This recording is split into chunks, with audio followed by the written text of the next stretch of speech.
Hello everyone, we're starting in John chapter 16 verse 5. Now I am going to him who sent me, yet none of you asked me, where are you going? Because I have said these things you are filled with grief. But I tell you the truth, it is for your good that I am going away. Unless I go away, the Counselor will not come to you. But if I go, I will send him to you. When he comes, he will convict the world of guilt in regard to sin and righteousness and judgment. In regard to sin, because men do not believe in me. In regard to righteousness, because I am going to the Father, where you can see me no longer. And in regard to judgment, because the prince of this world now stands condemned. Jesus knew that none of the disciples were asking the right questions in their heart. They were asking the most honest questions, because the fact that Jesus was leaving them was scary. So he had to assure them that this is the plan, and they will not be alone. It's interesting, because since it's the Godhead 3 in 1, that means that the Holy Spirit is Jesus. It's like we now get to share Jesus. Where we live and when we live doesn't matter. The Holy Spirit is to convict the world. In the ancient Greek, this word for convict means to declare guilt, but also to convince you of your guilt. So the Holy Spirit doesn't accuse us, it explains our sin to us. Because God is all about growth. Working with the Holy Spirit gives us life lessons. Lessons about God's righteousness. Sin will get you nowhere because Satan is already judged, but righteousness is where you can grow.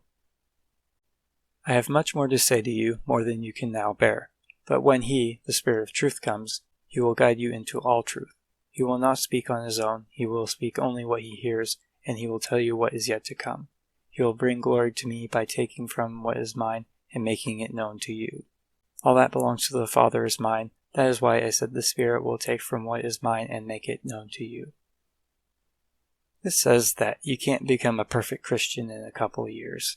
Jesus' time with the disciples wasn't enough. The Holy Spirit is what will be with us for a lifetime to make known to us the wisdom of God. And it does take a lifetime. The elderly shouldn't think they've got it all figured out. I've met some of them at work. We all need more and more wisdom.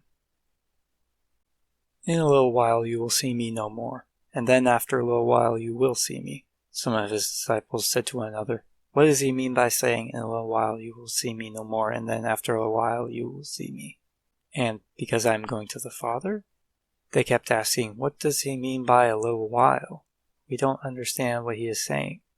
Jesus saw that they wanted to ask him about this, so he said to them, are you asking one another what I meant when I said, in a little while you will see me no more, and then after a little while you will see me?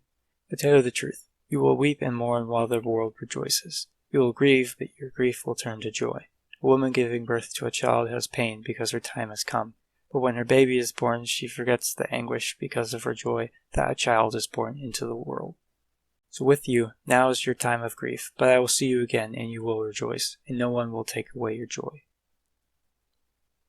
This is obviously very specific to the disciples, but we can take a few things from this. First of all, grief is normal.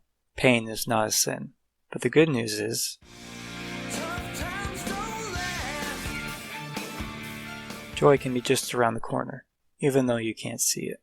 So,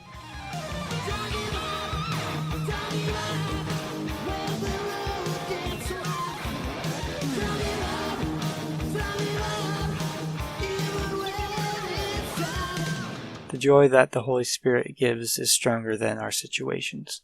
So in your prayers, pray for joy, because that is something that the Holy Spirit can give you. And when you do have joy, no one can take it away from you. You can keep your joy. Let's leave it at that. Thanks for listening.